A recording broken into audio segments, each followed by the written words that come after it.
Quality, ഇതാണ് യോജിപ്പ്, ഇതാണ് കൂട്ടായ്മ. ഇവിടെയാണ് ഈശ്വര ചൈതന്യം. എവിടെയാണോ ഹൃദയമുള്ളത് അർജുന, അവിടെയാണ് ഈശ്വരൻ എന്ന് പറഞ്ഞ ഭഗവാൻ ശ്രീകൃഷ്ണന്റെ തിരുവമ്പാടി കണ്ണന്റെ വാക്കുകൾ അന്വർത്ഥമാക്കിക്കൊണ്ട് ഇവിടെ മനോഹരമായ ചുവന്ന കുടകൾ, മനോഹരമായ കുടകൾ. എന്തു ഭംഗിയാണ്! ആലമട്ടത്തിന്റെയും വെഞ്ചാമരത്തിന്റെയും അങ്ങനെ അസ്തമയ സൂര്യന്റെ പ്രഭ ഏറ്റുവാങ്ങിക്കൊണ്ട് ശക്തൻ തമ്പുരാൻ സംവിധാനം ചെയ്ത ഈ തൃശ്ശൂർ പൂരത്തിന്റെ മണ്ണിൽ നിൽക്കുമ്പോൾ എന്ത് രസമാണ്! ശീതീകരിച്ച മുറിയിലിരുന്ന് ഈ പൂരം കാണുമ്പോഴല്ല ഇതിന്റെ ഭംഗി. ഇവിടെ വന്ന് ഈ പൂരം കാണുമ്പോൾ, ആൾക്കൂട്ടത്തിൽ അലിയുമ്പോൾ, കലാകാരന്മാർക്ക് പിന്തുണ പ്രഖ്യാപിച്ച നമ്മളും അവരുടെ ഒപ്പം നിൽക്കുമ്പോൾ, ആയിരക്കണക്കിന് ആനക്കാർ, ഒരേ വേഷധാരികളായ ആനക്കാർ, എല്ലാ പ്രിക്കോഷൻസും എടുത്ത് എല്ലാ പരിശോധനകളും പൂർത്തിയാക്കി, ഫിറ്റ്നസ് പൂർത്തിയാക്കിയ ആനകൾ, എലഫന്റ് സ്ക്വാഡിന്റെ പരിശോധനകൾ പൂർത്തിയാക്കി മതപ്പാടില്ലാത്ത ആനകൾ.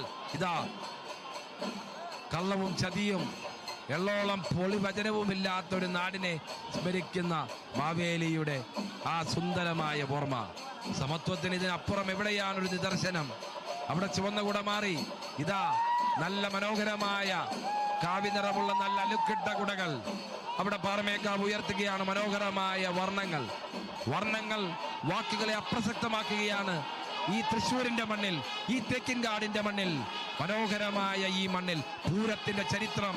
ഇതാ വർണ്ണ ഭംഗിയുള്ള 7 നിലവർണ്ണമുള്ള 7 വർണ്ണങ്ങളുള്ള കുടകൾ, വർണ്ണക്കുടകൾ. അപ്പുറത്ത് പാറമേക്കാവ്, ഇതാ മനോഹരമായ കുടകൾ. അപ്പുറത്ത് തിരുവമ്പാടിയുടെ മനോഹരമായ കുടകൾ. ഈ കുടകളുടെ ഭംഗി കണ്ട് ഞങ്ങൾ ഇങ്ങനെ സന്തോഷിച്ചിരിക്കുകയാണ്.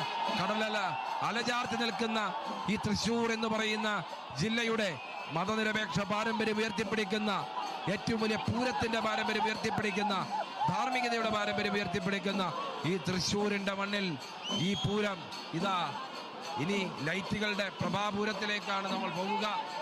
ഇങ്ങനെ സൂര്യൻ അസ്തമിച്ചു തുടങ്ങിയിരിക്കുന്നു. സമയം കഴിയുന്നതോടുകൂടി സൂര്യൻ ഇങ്ങനെ സൂര്യന്റെ പ്രഭാപൂരം ഇങ്ങനെ വരികയാണ്. അങ്ങനെ വെട്ടിത്തിളങ്ങുന്ന ആനയുടെ നെറ്റിപ്പട്ടങ്ങളെല്ലാം